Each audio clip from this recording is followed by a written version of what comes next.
Magandang araw po sa kanilang lahat. Kamusta po kayo? Okay, manyayaan ko po. Tayong lahat ay magsiyuko. Tayo po ay magsimula sa isang panalangin. Panginoon, maraming salamat po sa araw na ito na ipinagkaloob niyo sa amin. Muli, kami po ay dumudulog sa iyo, humihingi ng talino at bukas na puso't isipan nang marinig namin ang iyong salita.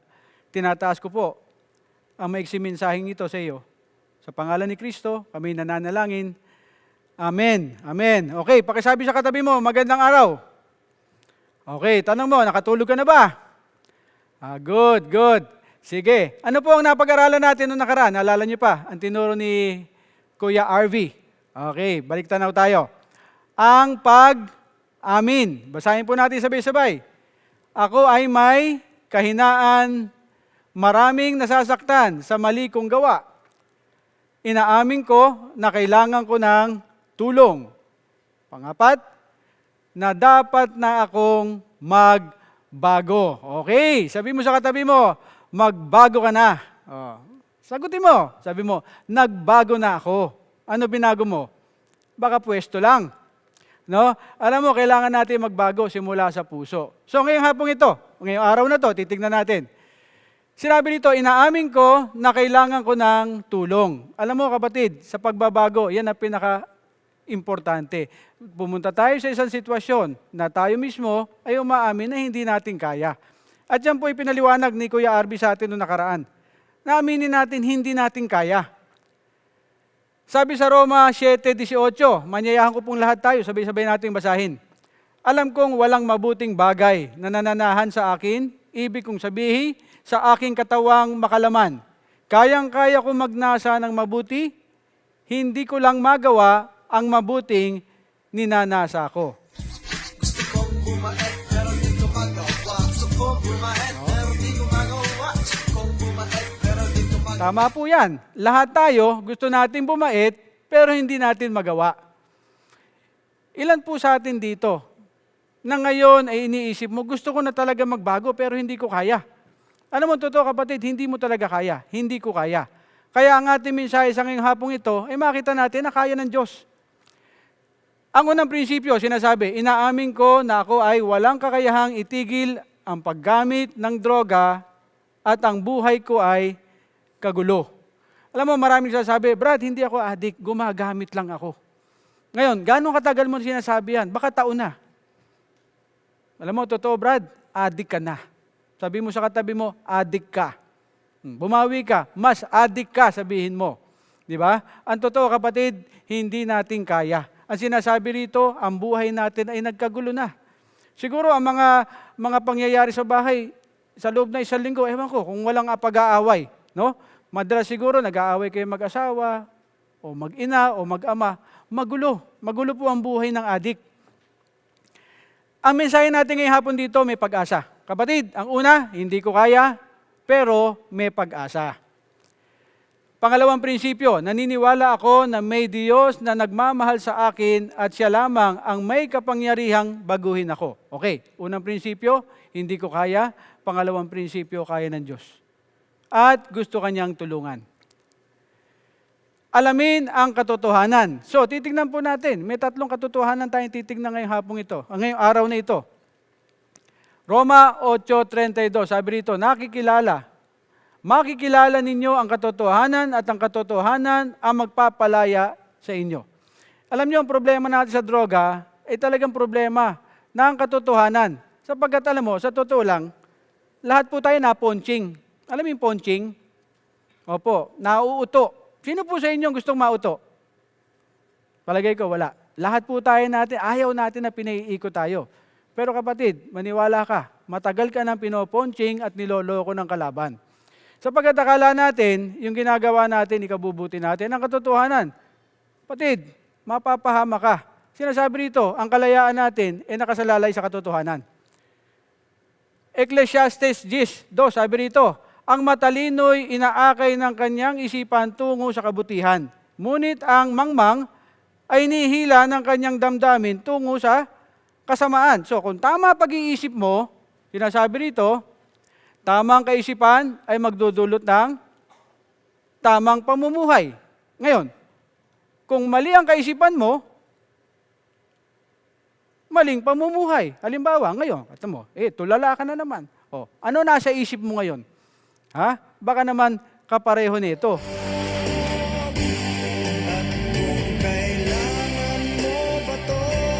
Diba?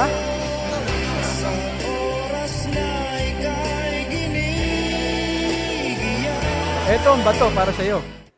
Kung kailangan mo bato, ito ang bato. Sabi rito, dati adik, hanap bato. Ngayon bato, hanap adik. Right? Tanong, ano ang tinatakbo ng isip mo ngayon? Ngayon, kung naririto ka lang, attend ka. Pag uwi mo, babata ka na naman. Walang pupuntahan. Mali eh. Mali ang pag-iisip mo eh. Kaya kailangan ngayong hapong ito, ngayong araw na ito, matutunan mo mag-ayos ng isip. Kasi kung ano ginagawa mo, depende kung ano ang nasa isip. Sabi rito, Hebreo 11:6, sapagkat ang sino mang lumalapit sa Diyos ay dapat maniwalang may Diyos at siya ang nagbibigay ng gantimpala sa mga humahanap sa Kanya. Ang unang katotohanan na kailangan natin matutunan, mayroong Diyos. Maaari sa inyo, sinasabi mo, ikaw nagsasabing may Diyos, pero sa buhay ko, walang Diyos. Nananalangin ako, hindi niya ako sinasagot. Hindi totoo ang Diyos sa akin. Maaring totoo yan. Maaring yan ang nararanasan mo ngayon. Pero kapatid, merong Diyos. Yan ang unang katotohanan na kailangan mong tanggapin. Ang sinasabi rito, ang taglay kong suliraning mababatid mo ng lahat, pati mga pagluha ko'y talaan ka ng ingat. Ibig sabihin, alam ng Diyos ang pinagdadaanan mo. Alam ng Diyos ang kalagayan mo. Marami sa atin dito. Siguro ngayon, naririto ka. Pero puno ng pighati ang puso mo. Hindi ko alam kung ano nakaraan sa iyo. Alam mo kapatid, galing din ako dyan. Dati ako sa showbiz. Bisyo. No? Ako po'y naging addict din. At marami din akong problemang dinaanan. Marami din pighati sa buhay ko. Alam mo, nung araw, nagsimula ako 12 anyos. Hanggang 28 anyos. Lahat po yan, ang dami kong sinaktan. Dumating sa punto na ako po'y naglayas, ako po rin ay nagplano na kitilin ang buhay ko. Nagplano ako mag-suicide. Bakit? Sa puso ko, wala nagmamahal sa akin. Galit lahat, pati pamilya ko. Pati nga yung barkada ko, nung ako'y naging buraot na, iniwan ako. So sa isip ko, walang pupuntahan. Walang nagmamahal sa akin. Maaaring yan ang nasa isip mo ngayon. Alam mo kapatid, sa bato, pag ikaw bumabatak, makabatak lang, patay kung patay. Bakit? Wala na eh. Wala ka nang pupuntahan sa tingin mo. Pero ang katotohanan, alam ng Diyos ang kalagayan mo, kapatid. Alam ng Diyos ang kalagayan mo. Roma 5:8, sabi rito, ngunit ipinadama ng Diyos ang kanyang pag-ibig sa atin nang mamatay si Kristo para sa atin nung tayo'y makasalanan pa. Ano sinasabi rito? Alam mo, maraming sinasabi, kung mabait ka, saan ka pupunta? Saan? Sa langit. Kung masama ka, saan ka pupunta? Okay. Tanong mo sa katabi mo, mabait ka ba? Saan ka pupunta ngayon? Alam mo, marami sa atin, wala na pag-asa sa isip eh. Alam mo sinasabi rito, nung tayo'y masama pa, namatay na si Kristo. Hindi niya sinasabi magpakabuti ka muna. Ngayon, pag-isipan mo, ano ang mga bagay na nagawa mo na hindi mo maikwento man lang sa sobrang kahihiyan? Alam niyo, sa loob ng mga bahay niyo, maraming kawalang hiya nangyayari dyan. May mga nababalitaan ako, yung ama, ginahasa yung kanyang anak. Yung anak, pinagnakawan yung kanyang magulang. O minsan, ama sa anak, nagsusuntukan. Kapatid, hindi po kalugod-lugod sa mata ng Diyos yan. Pero ang sinasabi, sa iyong pinakamasamang nagawa, isa ang sigurado tayo, mahal ka pa rin ng Diyos. Alam mo, maraming tayong nagawang mali sa buhay natin. Kaya iniisip natin, galit sa atin ng Diyos. Maaari bang basahin natin muli? Ano sinasabi rito? Ngunit ipinadama ng Diyos ang kanyang pag-ibig sa atin nang mamatay si Kristo para sa atin nung tayo'y makasalanan pa. Ang ibig sabihin, kapatid, as is, where is, ngayon. Kahit bata ka ngayon, mahal ka ng Diyos, kapatid. Yan ang isa pang katotohanan na kailangan mo matutunan ngayong araw na ito. Mahal ka ng Diyos. Sabihin mo sa katabi mo, mahal ka ng Diyos. O sabihin mo sa katabi mo, mahal din kita. Yan, bumawi ka. Sabi mo, I love you too. Okay? Siguraduhin mo lang, asawa mo, katabi mo. Okay. 2 Corinthians 5:17. Ano po sinasabi? Basahin natin. Kaya ang sino mang nakipag-isa kay Kristo ay isa ng bagong nilalang, wala na ang dating pagkatao, siya ay bago na. Ano po sinasabi rito? Pangatlong katotohanan. Kaya kang baguhin ng Diyos. Maaari ikaw, sumuko na ka sa sarili mo, pero alam mo kapatid, ang Diyos, kaya kang baguhin. Naikwento ko sa inyo, dati ako sa showbiz, tumira din ako ng shabu. Ang una ko natira, siguro nung araw, yung mga cup syrup. Tira ka ng Corex, haluan mo ng pera ko para mas masarap ang tama, tira ka ng damo, tira ka ng acid, at kung ano-ano, di ba? X, tamang away. Lahat yan, tinikman ko. Bakit? Sa pakiramdam ko, walang kwenta ang buhay pag walang tama. Sabi nga nung isang kilala ko, sabi nila, ang shabu, walang tama. Bakit? Puro mali. Tama, mali? Mali. Okay, sige. Kayang-kaya kang baguhin ng Diyos. Dumating din ako sa punto na ako'y nakakarinig ng boses, yung tinatawag nilang may bulong. Ha? Alam mo, yung mga ibang tao sinasabi, yung mga bilong, dapat yan, pinapatay na lang yan, pinababaya, no, ikulong na lang yan, dali sa mental. Alam mo kapatid, mahal ka ng Diyos, kaya ka niyang baguhin. Sinasabi rito, sino man ang nakipag-isa kay Kristo ay bago ng nilalang. Sa makatwid, kaya kang baguhin ng Diyos. Alamin ang katotohanan. Pangalawa, si Jesus ang katotohanan. 1:14-6, basahin po natin sabay-sabay. Sumagot si Jesus, ako ang daan, ang katotohanan, at ang buhay. Walang makapupunta sa Ama, kundi sa pamamagitan ko. Ang sinasabi sa talatang ito, si Kristo mismo ang katotohanan. Juan 8:44, ang diablo, ang iyong ama, at kung ano ang gusto niya, iyon ang iyong ginagawa. Siya ay mamamatay tao na sa simula pa, at kalaban ng katotohanan, at di matatagpuan sa kanya ang katotohanan kahit kailan. Bakit? Kung siya ay nagsisinungaling, likas na ito sa kanya, sapagkat siya ay sinungaling at ama ng kasinungalingan. Alam mo, ako po minsan nahihiya magsalita sa maraming tao. Pero pag ako'y tinanong, kapatid, pwede ka ba magsalita? Palagi kong ginagawa, oo. Bakit?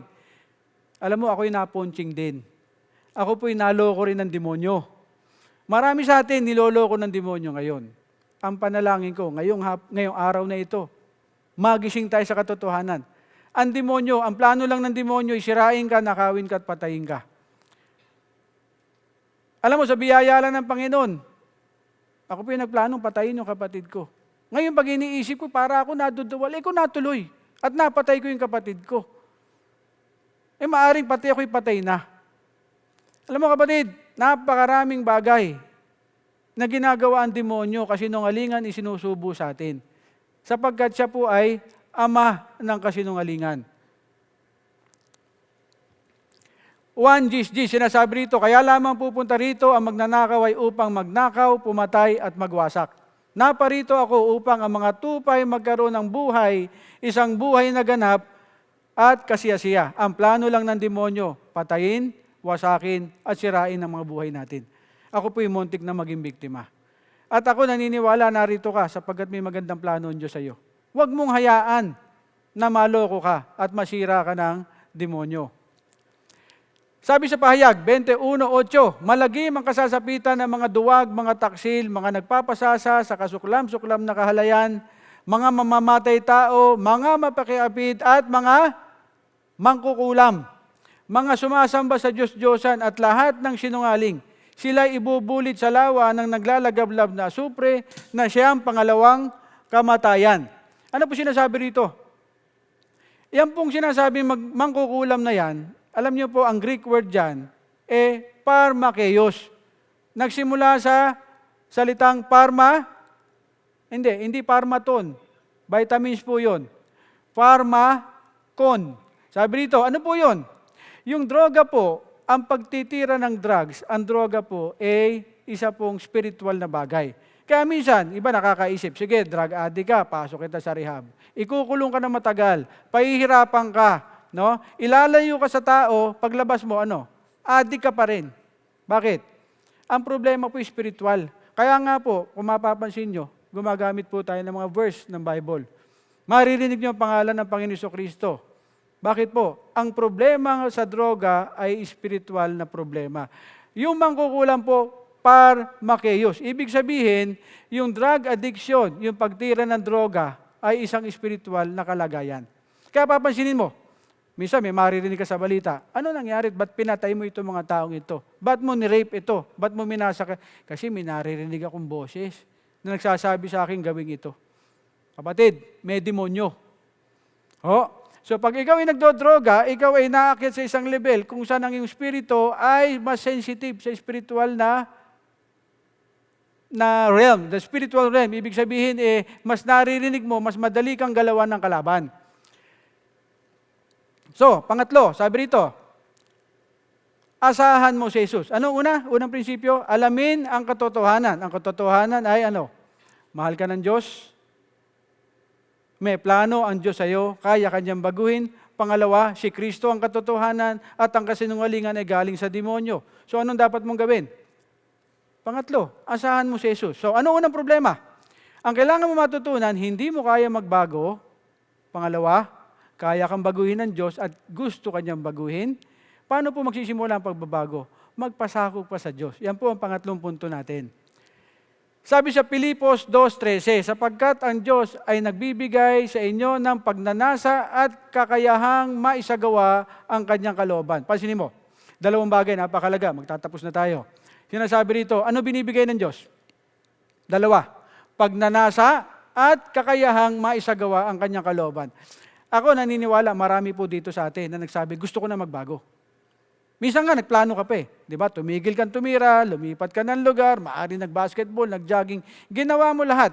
Pero you found yourself, nakita mo sarili mo, bumabalik ka na naman sa droga. Pero alam mo, pag-asa natin ngayong araw na to, napakaliwanag. Siya ang magbibigay sa iyo ng kakayahan. Okay. Okay po yun. Kung gusto ko magbago, so may solusyon. Ang kakayahan, manggagaling kanino? Kay Kristo Jesus. Paano kung ganito? Sabi mo, naintindihan ko na may sinasabi mo eh. Sa totoo lang, alam ko na sasabihin mo, alam ko na lahat yan. Pero sa puso ko, ayoko eh. Ayoko magbago. Alam kong kaya kong baguhin ni Kristo, pero sa puso ko, ayaw ko. So ano pwede sa'yo? Ano sabi rito? Sapagkat ang Diyos ang nagbibigay sa iyo ng pagnanasa. Pati ang puso mo, kaya niyang baguhin. Ang kailangan mo lang gawin, isuko mo sa kanya. Sabi mo, Panginoon, ayaw ng puso ko magbago, pero alam ko, tama magbago. Pwede mo sabihin, Lord, baguhin mo puso ko. Babaguhin niya kaya? Totoo, babaguhin niya. Ganyan ang ginawa niya sa akin. Ako po, nagsimula mag-drugs 12 anyos, inabot ng 15 taon hanggang 28 years old. Sinubukan ko magbago, nakikita ko sarili ko, balik ako ng balik. Gumagawa ako ng paraan para magbago. Nakikita ko, balik ako ng balik. Hanggang dumating sa punto, sabi ko, Panginoon, hindi ko kayang magbago maliban baguhin mo puso ko. Ano mo kapatid? Binago niya. At doon nagsimula ang pagbabago. Nawala po yung pagnanasa ko sa droga. Pinalitan niya ng kahiligan o kagustuhan na manalangin, basahin ang kanyang salita at sumunod sa kanya. Kaya niyang gawin yan sa buhay mo ngayon. Kailangan magsimula tayo. Ang sabi rito sa Roma 3:3, unawain muna natin ang kalagayan natin. Ayon sa nasusulat, walang matuwid, wala kahit isa. Walang nakauunawa, walang humahanap sa Diyos. Ang lahat ay lumihis ng landas at nagpakasama. Walang gumagawa ng mabuti, wala kahit isa. Alam mo ba sinasabi dyan? Hindi lang tayong nagda-drugs o drug addict ang may problema. Lahat ng tao. Pati yung mga pulis, pati yung politiko, pati yung mga pastor, lahat ng tao ay may problema. Ang sinasabi dyan, lahat tayo makasalanan. Yan ang katayuan natin at yan ang katotohanan. Ang sinasabi sa Roma 3:23, sapagkat ang lahat ay nagkasala at walang sino mang karapat-dapat sa paningin ng Diyos. Sa Roma 6:23, sapagkat kamatayan ang kabayaran ng kasalanan, ngunit ang kaloob ng Diyos ay buhay na walang hanggan sa pamamagitan ni Kristo Jesus na ating Panginoon. Ang kabayaran ng kasalanan ay kamatayan. Ano ibig sabihin ng kamatayan, kapatid? Isang salita na mas magandang maunawaan natin. Ano ibig sabihin ng kamatayan? Pagkakahiwalay. Pag ang tao namatay, ano naghihiwalay? Hindi. Ang buhok tsaka anit, naghihiwalay yan kahit buhay ka pa. Ano naghihiwalay? Katawan at kaluluwa. Yan ang unang kamatayan. May pangalawang kamatayan sa Biblia. Ang kaluluwang humiwalay sa katawan ay panghanggang walang buhay na pagkakahiwalay sa Diyos. Yun ang sinasabi rito. Dahil sa kasalanan natin, hiwalay tayo sa Diyos. Pero may magandang balita. Yan ang sabi rito. Ngunit ang kaloob ng Diyos ay buhay na walang hanggan. Marami sa atin dito, siguro naniniwala na kung ikaw ay mabait, ikaw ay pupunta sa... Okay. Kung ikaw masama, saan ka pupunta? Okay. Ano po natutunan natin? Lahat tayo makasalanan. Wala sa ating mabuti. Pero maganda rito, lahat tayo pwede maligtas ngayon mismo. Kilalanin mo na hiwalay ka sa Diyos. Ang sinasabi rito, ang kaloob ng Diyos ay buhay na walang hanggan. Ibig sabihin, ang kaloob ay regalo. Hindi mo pwedeng pag-ipunan. Sabi nga, nung tayo makasalanan pa, siya'y namatay na para sa atin. Sa mga tweet, sinasabi niya, alam kong makasalanan ka, alam kong hiwalay ka sa akin, pero ang gusto ko ngayong araw na ito ay maging anak kita. Na ikaw ay makatawid sa kadiliman, patungo sa liwanag, magkaroon ka ng kalayaan sa iyong bisyo at sa iyong buhay. Ano sinasabi? Ang kaloob ng Diyos ay buhay na walang hanggan. Ang kaloob po, dalawa lang ang pwede mong gawin. Pwede mong tanggapin o pwede mong hindi tanggapin. Yan ay kailangan mo pag-isipan. Sabi sa Juan 1:12, ngunit ang lahat ng tumanggap at nanalig sa Kanya ay pinagkalooban niya ng karapatan maging anak ng Diyos. So sasarap po natin na pag-usapan. 3 punto. Una, ang sinasabi, hindi mo kaya magbago. Pangalawa, kaya kang baguhin ng Diyos at gusto Kanyang baguhin. Pangatlo, eto na. Gusto mo bang magbago? Tanggapin mo ang Panginoon. Ang sinasabi niya, tanggapin mo ko bilang tagapagligtas at Panginoon ng buhay mo at ikaw ay aking palalayain at ikaw ay aking liligtas. Okay. Kung yan po yung naunawaan mo, isa na lang kailangan mong gawin ngayon. Hingin mo sa Panginoon. Naalala niyo yung binasa natin? Kaya niya baguhin ang puso mo. Kaya niya kabigyan ng kakayahan magbago. Tayo pong lahat ay magsiyoko, tayo manalangin. Panginoon, maraming salamat po sa oras na ito. Kapatid ko, ikaw narito at ikaw kinakausap ng Diyos at naunawaan mo ang sinasabi ko, isa lang ibig sabihin yan. Binibigyan ka ng pagkakataon ng Diyos magbago. Inaanyayahan ka niya na maging anak niya at siya'y maging ama mo. Ang pwede mo lang gawin ngayon, tanggapin siya. So kung gusto mo siyang tanggapin bilang tagapagligtas at Panginoon, sabayan mo ko sa panalangin. Sabihin mo, Panginoon, inaamin ko na hindi ko kaya magbago, ako'y makasalanan. Naniniwala ako, gaya na sinabi ng iyong salita, na ako'y mahal mo, na ikaw ay namatay, inilibing, nabuhay muli, para bigyan ako ng buhay na walang hanggan. Ngayong araw na ito, ako po'y nagpapakumbaba, hinihingi ko sa iyo, baguhin mo aking puso, patawarin mo ako sa lahat ng aking kasalanan, tinatanggap kita bilang tagapagligtas at Panginoon ng buhay ko. Sa pangalan ni Kristo, ako'y nananalangin. Amen. Ngayon, bato, bawal na gamot, ayaw ko na. Tutulong na ako sa pagbabago, O Diyos ko, sa kalakasan at biyaya mo. Bago na po ang ibig sabihin ng bato. Salamat po.